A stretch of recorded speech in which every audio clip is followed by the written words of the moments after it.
fuerte esa ofrenda de palmas a nuestro Dios, hermanos. Gloria al Señor. Nos vamos a poner en pie, hermanos, y les invito a que abran sus Biblias en el segundo libro de Samuel. Segundo libro de Samuel, capítulo número 9.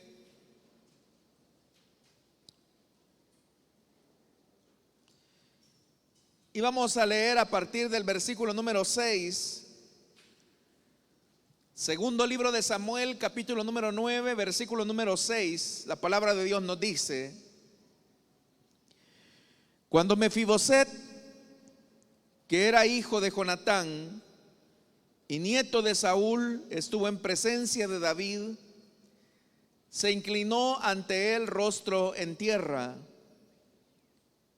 ¿Tú eres Mefiboset?, le preguntó David. A las órdenes de su majestad, respondió. No temas, pues en memoria de tu padre Jonatán he decidido beneficiarte.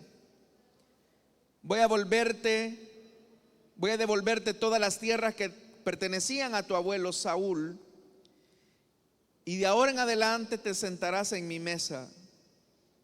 Mefiboset se inclinó y dijo: ¿y quién es este siervo suyo para que su majestad se fije en él? Si no valgo más que un perro muerto. Amén. Hasta ahí dejamos la lectura, hermanos. Tengan la bondad de sentarse, por favor.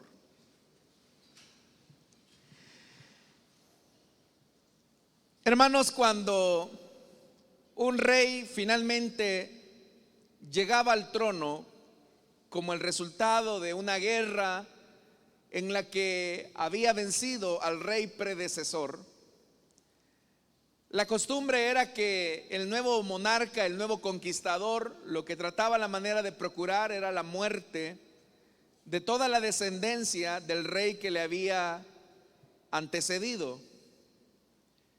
Y esto era, hermanos, como una medida de seguridad para prevenir que un descendiente del antiguo rey reclamara el poder y con eso el nuevo gobierno se pusiera en jaque frente a las nuevas exigencias o las exigencias de legitimidad acerca de quién debía de ser el sucesor en el trono.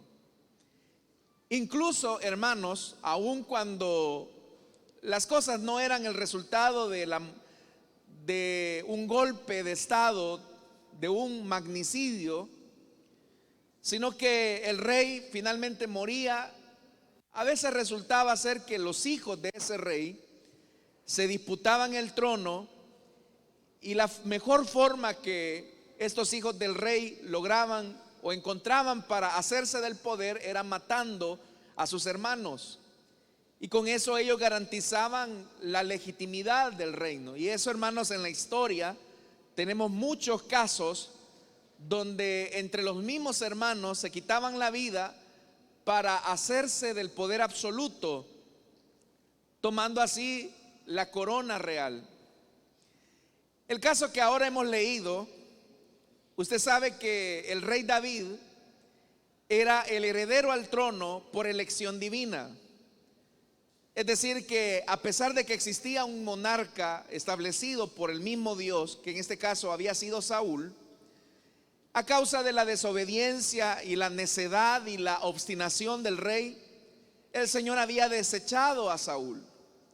Y por eso es que él, de manera soberana, decidió levantar un nuevo monarca. Y fue así, hermanos, como el Señor envió al profeta Samuel a la casa de Isaí para ungir al que sería el nuevo rey. Y ese nuevo rey sería David. Sin embargo, hermanos, si usted ha leído la historia de este muchacho que se llegó a convertir en el rey de Israel, usted sabe que las cosas no fueron fáciles, porque Saúl rápidamente identificó que su nuevo sucesor no iba a ser su hijo Jonatán, sino que Dios había elegido a David para convertirse en el monarca de Israel. Eso obviamente generó celos desmedidos de parte del rey, al punto que en 2 ocasiones Saúl, mientras David estaba bajo su tutela, intentó asesinarlo, lo que llevó a que David tuviera que huir al desierto para escapar de las manos de Saúl. Pero a Saúl no le bastó eso, sino que él armó varias campañas con sus hombres para apresar a David y así asesinarlo. Lo que Saúl en realidad quería evitar a toda costa era que David se convirtiera en el heredero del trono de Israel, a pesar de que ya Dios lo había desechado a él y por consiguiente también había desechado a su descendencia. Pero a pesar, hermanos, de la relación hostil que Saúl tenía hacia David, la Biblia nos relata en el primer libro de Samuel, específicamente en el capítulo 17, que el heredero legítimo al trono por la línea de Saúl, es decir, Jonatán, entendió que Dios había dado un cambio de dirección y en una actitud de mucha humildad, de mucho reconocimiento, Jonatán decide entregarle las armas, sus atuendos reales a David, como un gesto de reconocimiento que él ya no sería el rey de Israel, sino que David lo sería. Ese gesto de amistad se selló en un pacto, y el pacto que se había establecido era que cuando David se convirtiera en rey, Jonatán iba a ser el segundo al mando.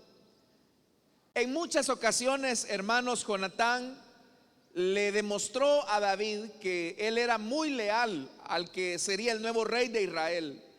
Jonatán había renunciado totalmente a la idea de convertirse en el rey de Israel.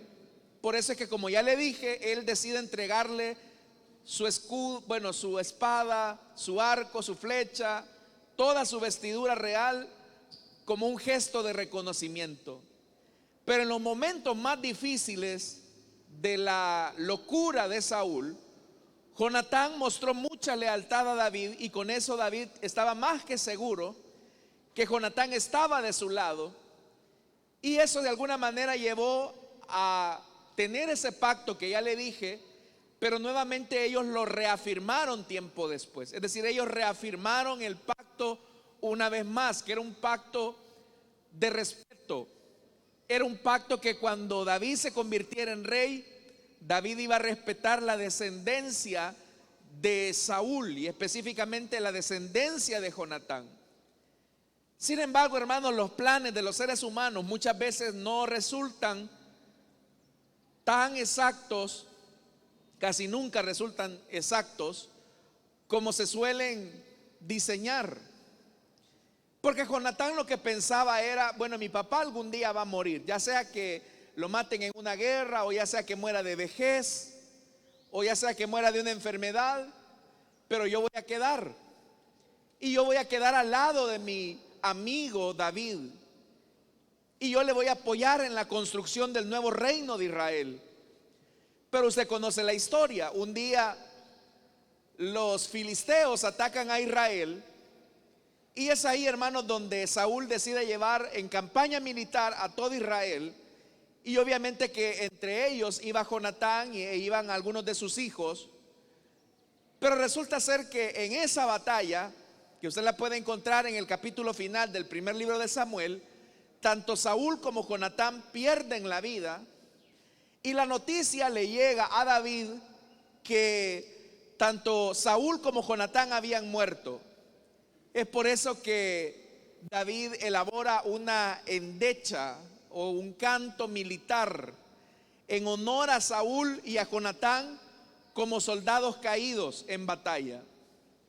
Ahora el camino quedaba libre para David para hacerse del poder, porque ya no habían descendientes directos de Saúl, a excepción de un tal Isboset, que no sabemos, hermanos, la razón por la cual él no fue a la guerra con su padre. Pero gracias a la intervención de Abner, es que Abner logra colocar a Isboset en el trono como heredero de Saúl.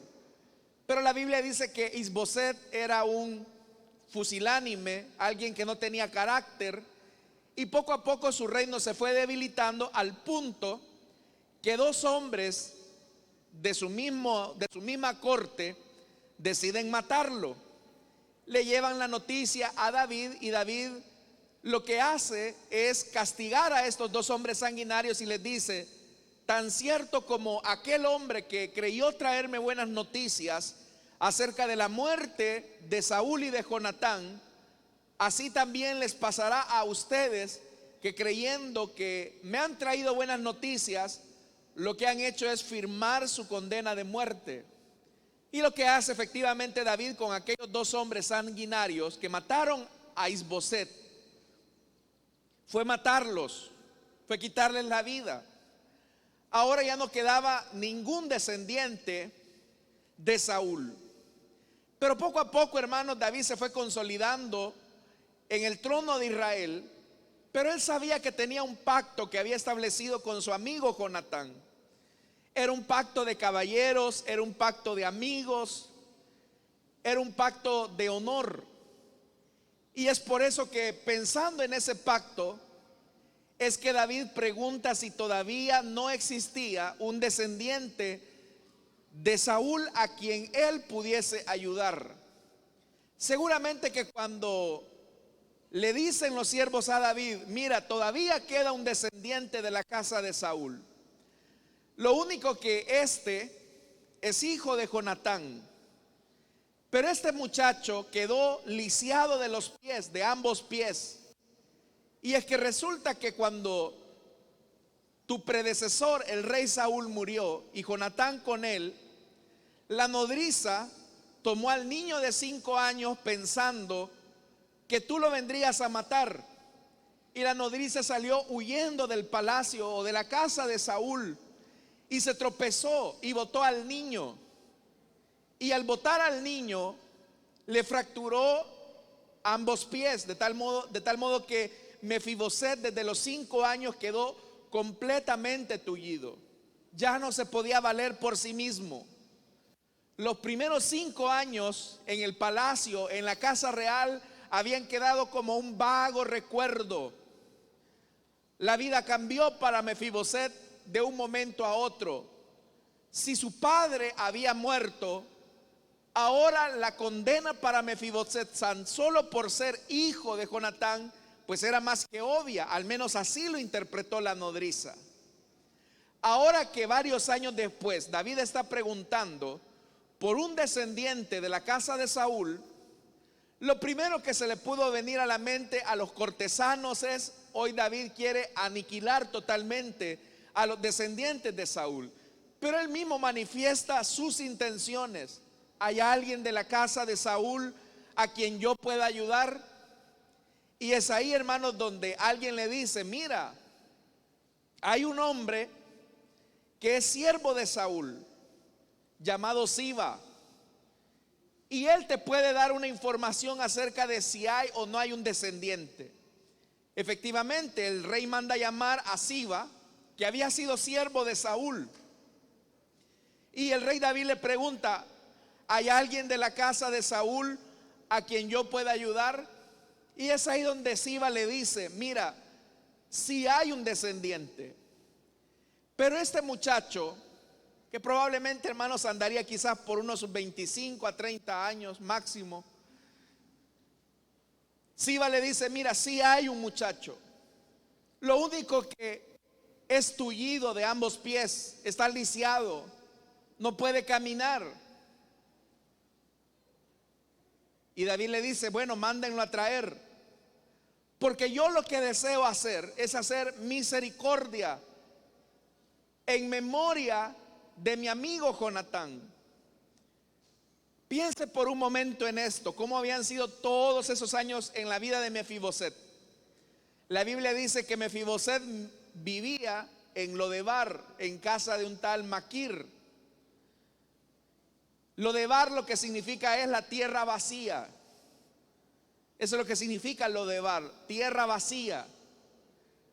Para Mefiboset, desde los 5 años, todo había sido vacío en su vida.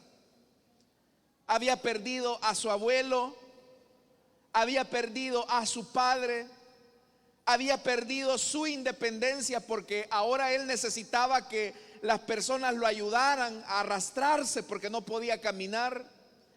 Había perdido su posición, había perdido sus privilegios, y todos los días para Mefiboset era una zozobra. ¿Será que llegará el día en que finalmente David va a terminar quitándome la vida? Porque la costumbre, ya le dije, era erradicar a toda la descendencia del rey que le precedió. Y Mefiboset estaba con esa duda. Es más, la Biblia dice que Mefiboset tenía un hijo pequeño de 5 años llamado Micaías, y él mismo pensaba en su pequeño y decía: ¿qué culpa tiene mi niño de 5 años que muera tan solo porque somos descendientes de Saúl? El punto es que el día temido llegó. Los mensajeros de la casa real llegaron, tocaron la puerta, no le dieron mucha explicación porque era el rey el que debía de dar la noticia.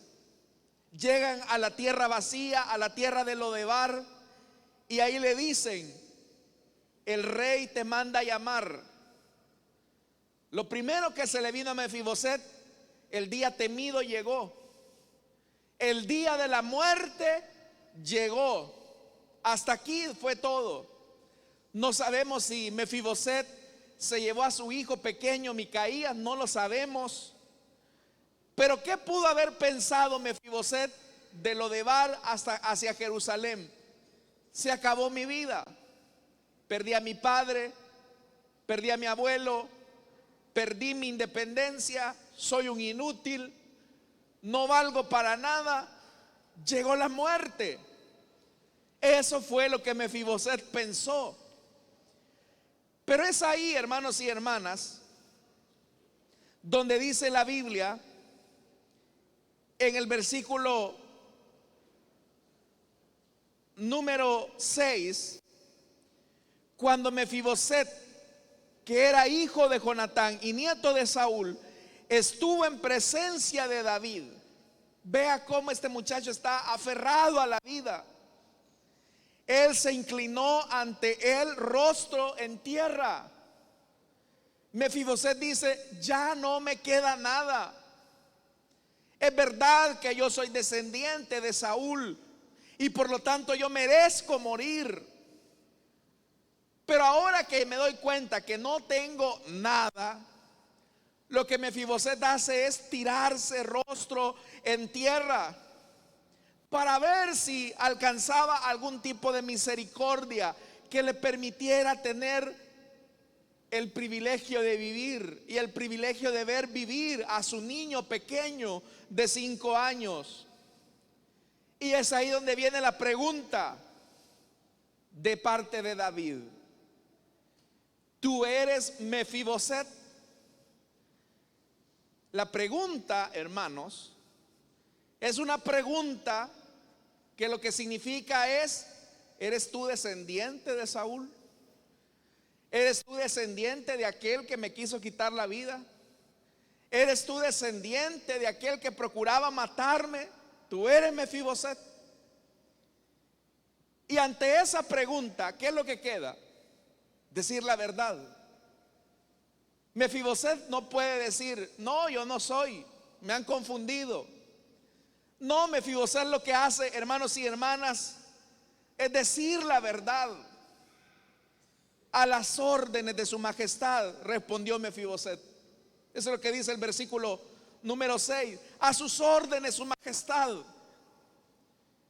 Hermanos y hermanas, al pensar en este pasaje, solo pienso también en el hecho de que, al igual que Mefiboset era hijo de un rey maldito por Dios, maldecido por su desobediencia, nosotros también estábamos en una condición de maldición por ser descendientes de Adán. Nosotros, hermanos, al ser descendientes de Adán, dice la carta a los romanos que así como el pecado entró por la vida de uno, la muerte fue traspasándose a toda su descendencia. De tal manera que por el simple hecho que usted y yo somos descendientes de Adán, nosotros también merecemos morir. Y es ahí donde la pregunta del Señor apela a la verdad y es: ¿eres tú un pecador descendiente de Adán? Y ante esa pregunta, nosotros, hermanos, podemos decir: no, yo no soy pecador, yo me porto bien, yo trato la manera de hacer las cosas correctamente. Es verdad que no soy perfecto, pero en realidad el cielo se vería más hermoso con mi presencia. Hay gente que puede ir por la vida de esa manera y negar el hecho de que es descendiente de Adán. Todos los que somos descendientes de Adán estamos destituidos de la gloria de Dios. La Biblia dice que no hay justo ni aún uno. Entonces, todo lo que nosotros merecemos es la muerte. Pero ¿qué ocurre cuando nosotros aceptamos que somos descendientes de Adán? Es decir, que somos pecadores, que merecemos la muerte, así como Mefiboset merecía morir. Eso, hermanos y hermanas, provoca la misericordia de Dios. Cuando nosotros reconocemos nuestra condición de miseria, cuando nosotros reconocemos nuestra condición de ruina, es cuando la misericordia de Dios se extiende hacia nosotros. Por eso es que al cielo no vamos a llegar en pie. Lo que hemos de llegar al cielo, a la presencia del Rey de Reyes, lo tendremos que hacer de rodillas delante de Él. Y por eso es que Mefiboset se tira rostro en tierra. Y esa actitud de humillación, vea lo que provoca, verso 7. No temas, pues en memoria de tu padre Jonatán he decidido beneficiarte. En memoria de Jonatán, por el pacto que yo establecí con él, es que yo no te voy a matar, yo no te voy a quitar la vida. Solo ahí, hermanos, era para estar saltando. Claro, Mefiboset no podía, pero la alegría que le recordó, ¿qué estaba viendo David en Mefiboset? David lo que estaba viendo en el rostro de Mefiboset era el rostro de su amigo, era el rostro de Jonatán. Seguramente quizás Mefiboset se parecía a Jonatán. Podemos ver, hermanos, la ternura, el amor que seguramente David expresó frente a Mefiboset. De igual manera, la única razón por la que el Señor no nos quita la vida, la única razón por la que no iremos a la condenación eterna, es porque cada vez que nos presentamos en el lugar santísimo frente al Rey del universo, el Padre ve el rostro de su Hijo en nosotros. Él ve el rostro de su Hijo que murió en la cruz. Pero hermanos, seamos honestos, el cielo es un lugar muy perfecto. Hay un coro angelical muy perfecto, calles de oro perfectísimas, mar de cristal perfectísimo. Todo lo que hay en el cielo es perfecto. Pero nosotros somos imperfectos. Estamos tullidos, pero del alma. Como que no hacemos juego en esa perfección del cielo. Y es verdad, nosotros no nos podemos valer por nosotros mismos. Necesitamos a alguien que nos levante. Necesitamos el sacrificio vivo de alguien que murió por nosotros en la cruz del Calvario. y ese es Jesucristo, el Hijo de Dios. Todos los que estamos acá, un día reconocimos que aparte que éramos descendientes de un muerto que nos trajo la muerte a nosotros, también por ese es que estamos tullidos y lisiados. Usted se puede poner la mejor ropa, usted se puede perfumar con las mejores fragancias del mundo, pero usted es un tullido del alma. Usted es un lisiado del alma que no se puede valer por sí mismo. ¿Cómo va a querer impresionar al Rey del universo? Porque muchos quieren llegar, hermanos, con orgullo, con prepotencia, con petulancia ante el Rey. No, lo que hay que hacer es como Mefiboset, tirarnos rostro en tierra. Y al tirarnos rostro en tierra, que el Padre pueda ver el rostro de su Hijo Jesucristo. Y eso solamente se logra cuando decimos: Señor, yo no merezco vivir, lo que yo merezco es la muerte. Pero el Padre podrá decir: en memoria de mi Hijo Jesucristo, que murió en la cruz del Calvario, yo no te voy a quitar la vida. Usted y yo merecíamos la muerte, pero gracias a la bendita misericordia de Dios, la vida eterna llegó a usted y a mí.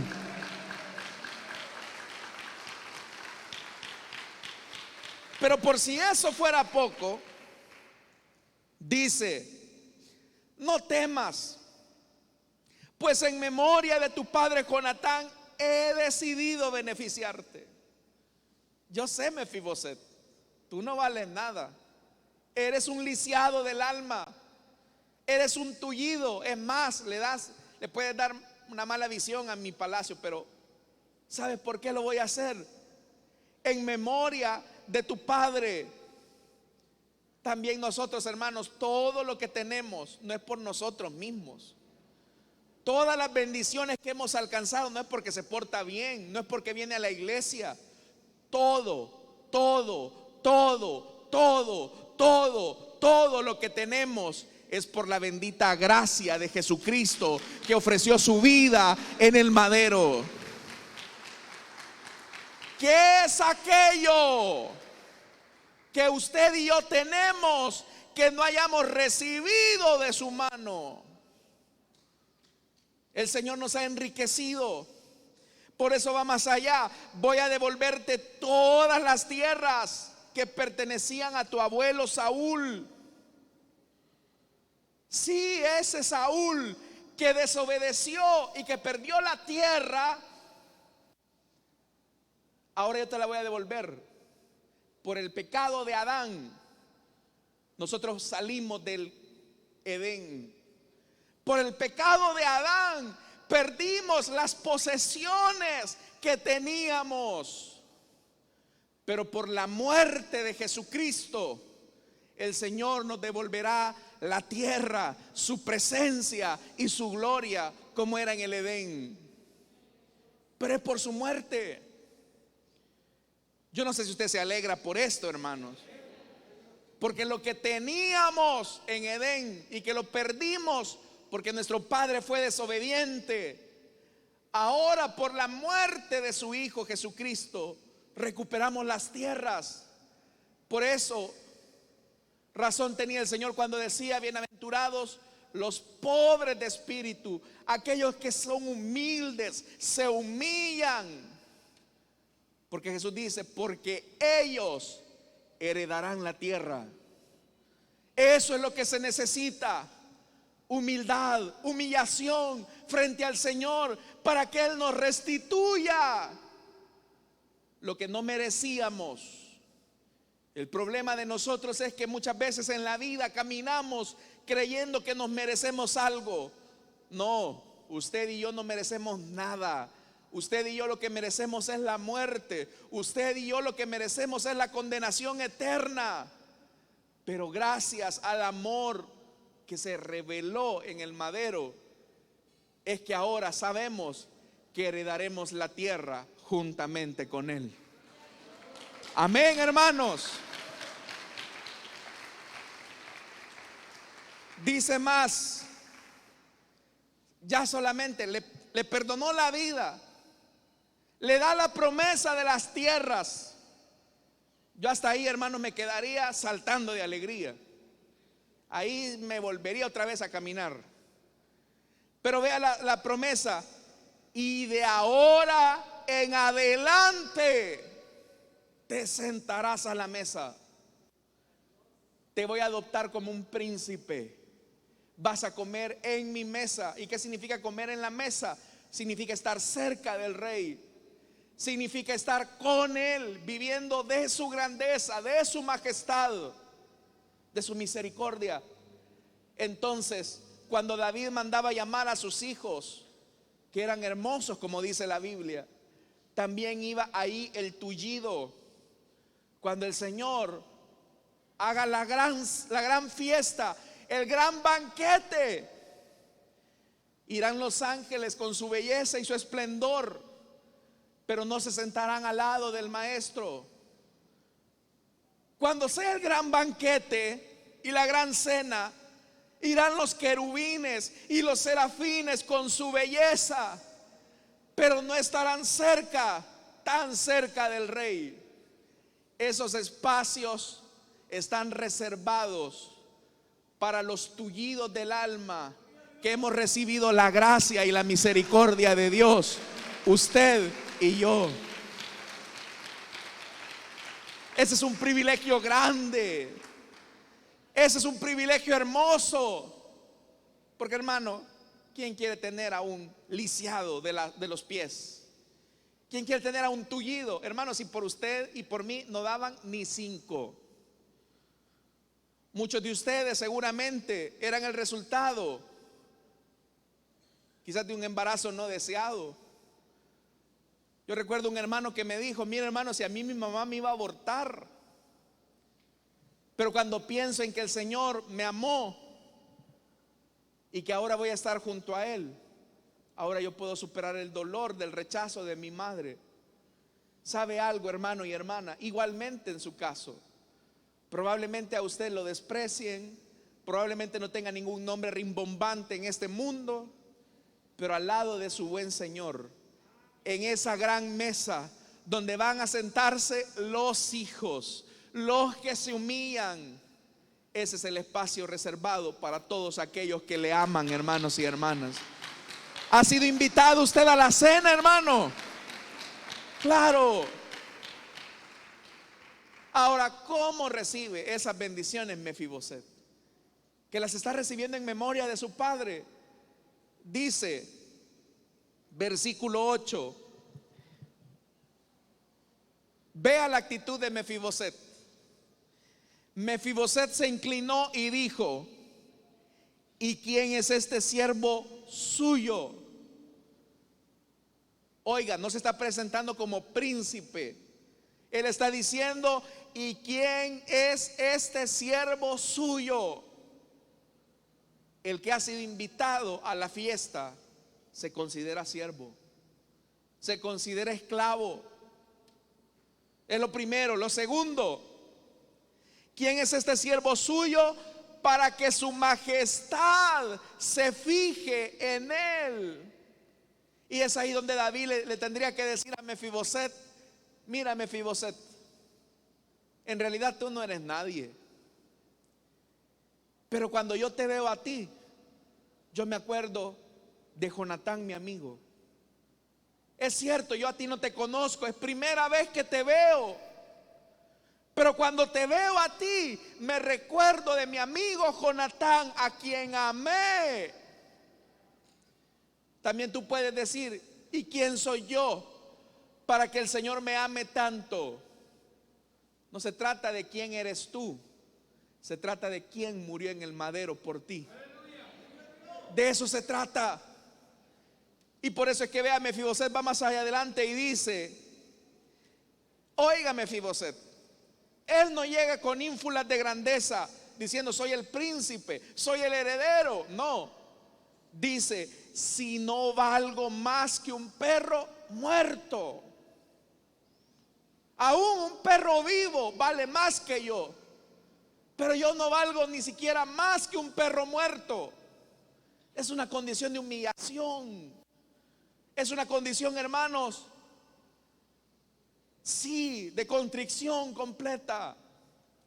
¿Qué se necesita entonces para recibir los beneficios de aquel que murió en la cruz del Calvario? Tener esta condición de humillación. El problema es que la gente quiere justificar sus pecados diciendo que son errores. El problema es que la gente se quiere justificar diciendo que es buena gente. Ya le dije, no hay justo ni aún uno. Todos estamos condenados, todos éramos hijos de ira. Pero ocurre algo: al corazón contrito y humillado, el Señor no desprecia. ¿Se recuerda, hermanos, el día que usted le entregó su vida a Cristo? Ese fue el día más importante de nuestra vida. Fue el día en que nos tiramos al suelo, en el que reconocimos nuestra miseria, en el que nos presentamos como descendientes de Adán diciendo: soy pecador. Si usted se cree buena gente, este no es su lugar.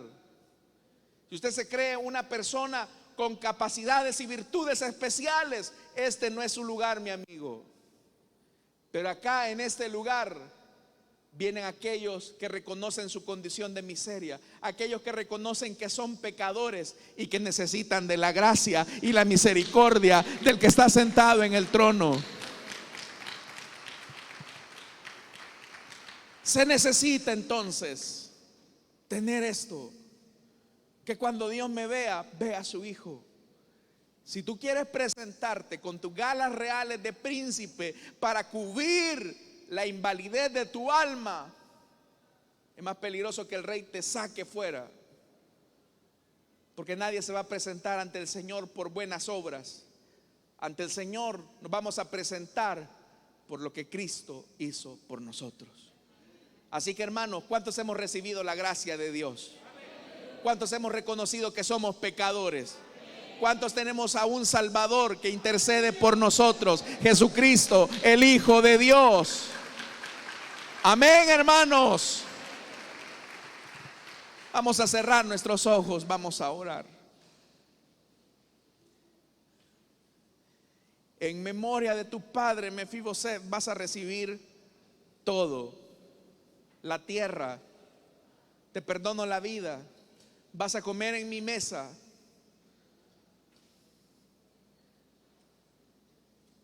Y la actitud del que ha recibido la gracia es diciendo: ¿y quién soy yo? Y eso tiene una respuesta: tú y yo no somos nadie. Pero cada vez que el Padre te ve a ti, ve a Jesús, ve a su Hijo que murió. Así como David, cuando vio a Mefiboset, vio el rostro de su amigo Jonatán y en memoria de él le perdonó la vida, le devolvió la tierra, lo invitó a comer de su mesa. También cada vez que nosotros venimos ante Él y confesamos nuestra miseria, reconociendo que somos descendientes de Adán y por lo tanto pecadores, y solicitamos el perdón, misericordia, el Padre ve el rostro de su Hijo Jesucristo en ti.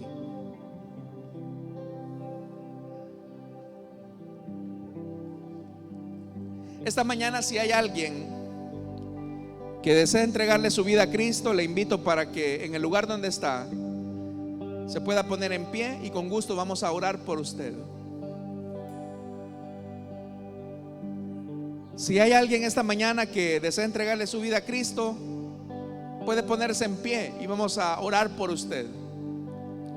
O si hay alguien que desea reconciliarse,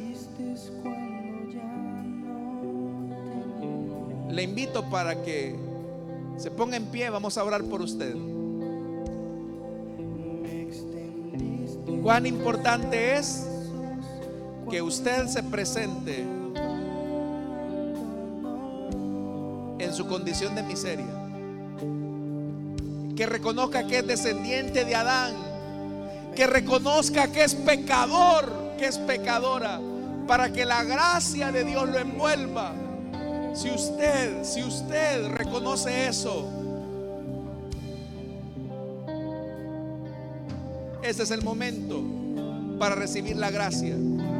Lo único que tiene que hacer es eso, decir: Señor, soy pecador, necesito de tu perdón. Soy pecador, soy pecadora, necesito de tu perdón. ¿Hay alguien esta mañana que desea entregarle su vida a Cristo? ¿Que desea reconciliarse? Póngase en pie. Vamos a orar por usted.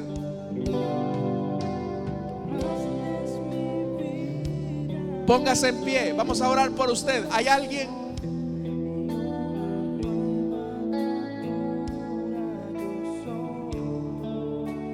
¿Habrá alguien?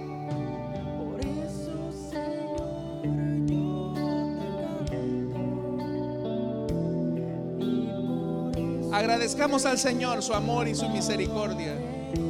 Pongámonos en pie, hermanos, y digamos al Señor que Él nos dio amor cuando nadie nos quiso amar.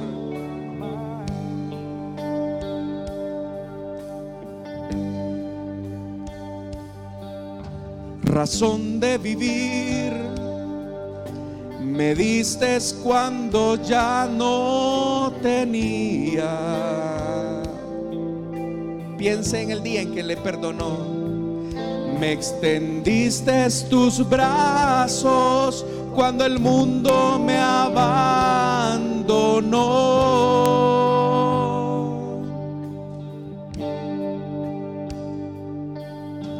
Me diste alegría cuando antes solo había amargura. Dígalo fuerte. Me diste amor cuando nadie me quiso amar. Con gratitud, hermanos.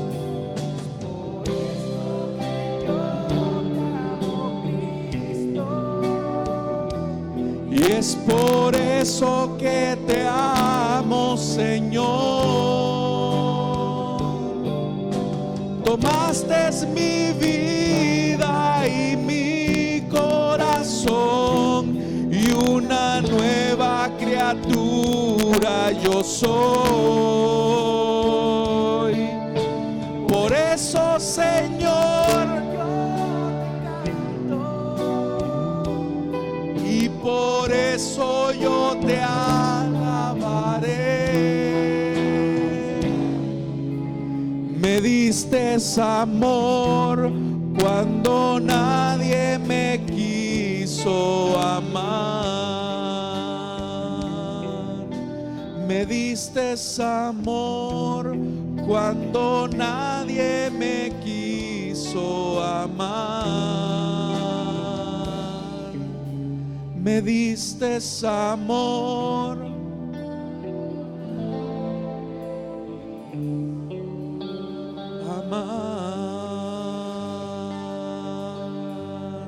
Los que hemos recibido el amor de Dios, démosle una fuerte ofrenda de palmas a nuestro Dios.